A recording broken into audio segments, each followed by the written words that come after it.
We're J Educational Products, and we're creating a Battlefrog Rube Goldberg course, and we are Team 17. My name is Austin. I'm Justin. I'm Ethan Zhao.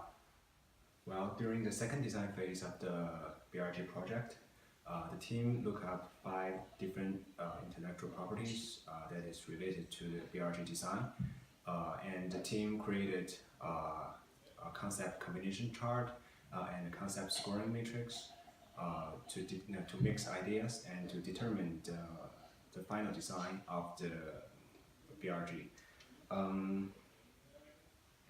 After that, the team built a mock-up for each BRG station, and the team used the FMEA chart to discover the defects of each design. And finally, the team analyzed the investment proposal,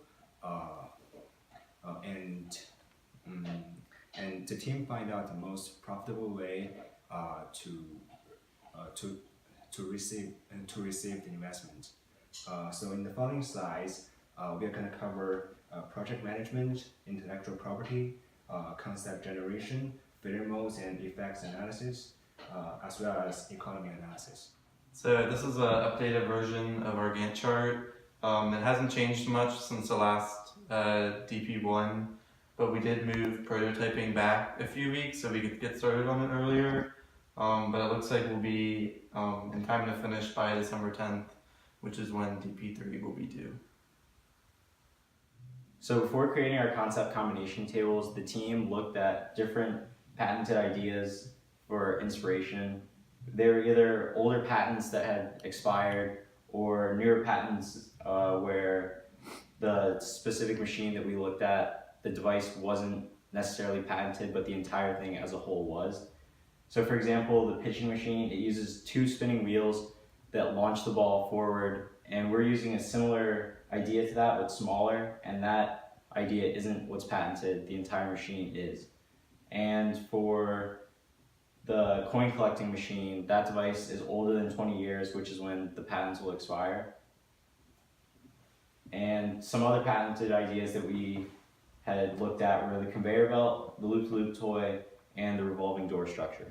So for station 1, we decided to use centripetal force as our idea to show the class.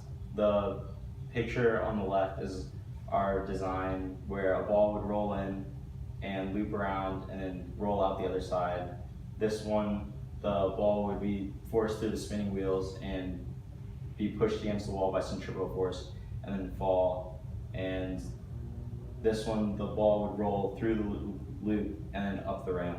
We came up with 3 other designs that aren't shown because we came up with a screening and scoring table that determined these 3 to be our best. And our final one that we are going to take into prototyping is the one in the middle. Well, for station 2, the team created 6 different designs, and these are the top 3. Well, for the first one, it's like a Ferris wheel, and the ball stays in the hole and rotates around. For the second one, it's like a revolving door. The ball comes in one side and comes out the other side.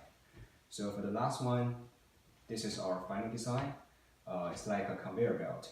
The ball loops in and climbs up the ramp, and the potential energy is going to increase.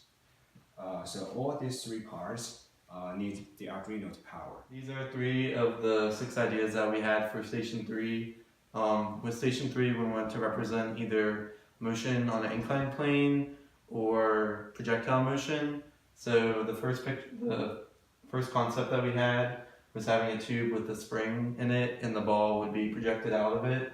And then these 2 ideas or concepts, we wanted to have the ball launch off an inclined plane or ramp, but our final decision was to go with this design, and so we'll be using that in our final BRG. So these are some of the failure modes and effects that we did on each station. So for station 1, we were worried that the ping pong ball would enter the bowl at a too fast of a speed, so the ball would fall out. So how we're going to fix that is to create a ramp at the correct inclined angle so that it wouldn't go into the bowl too fast. And then we were also worried that the legs of that supported the bowl would break. So we wanted to fix that by increasing the material strength so that the legs wouldn't break in the future. And then for station 2, we were worried that the rollers would break, that the Arduino would be attached to. So that's another thing that we want to increase the strength of to make sure those don't break. And then we were also worried that the ball might fall off of the conveyor belt, so we wanted to create some type of support system on the conveyor belt so that the ball would continue to climb up the ramp without falling off. And then for station 3, we were worried that the ball would come off of the ramp and then go in a direction that we didn't want it to go. So we wanted to put guides on the ramp so that it would stay in one direction without veering off course. And then we wanted to make sure that the ball was at a great enough speed so that it could get up the exit ramp. So to fix that, we wanted to make sure the ramp was at the right angle for it to make it up the ramp. Well, speaking of economy, the team expects VTEPs could provide the team $37 at the present for the BRG efforts. Because the team needs money to ensure that the fixed overhead cost, which is $11,250 per year, can be paid off. And since the BRG project will last for 3 years, the team thought it would be the best to break it up into 12 payments. As a result, the team needs to pay the company about $5,700 per quarter in order to reach the minimum of 12% per year. So assuming the selling price is $50 per unit and the variable cost is $20 per unit, the profit is going to be $30 per unit. So the team needs to sell at least 191 units per quarter to reach the payment per quarter.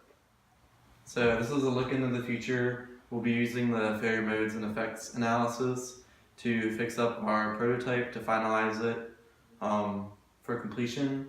And we're going to reach out to the customers again to get their feedback, and we'll also think about how we're going to design this BRG for manufacturing, and we'll think about it on an industrial design level too.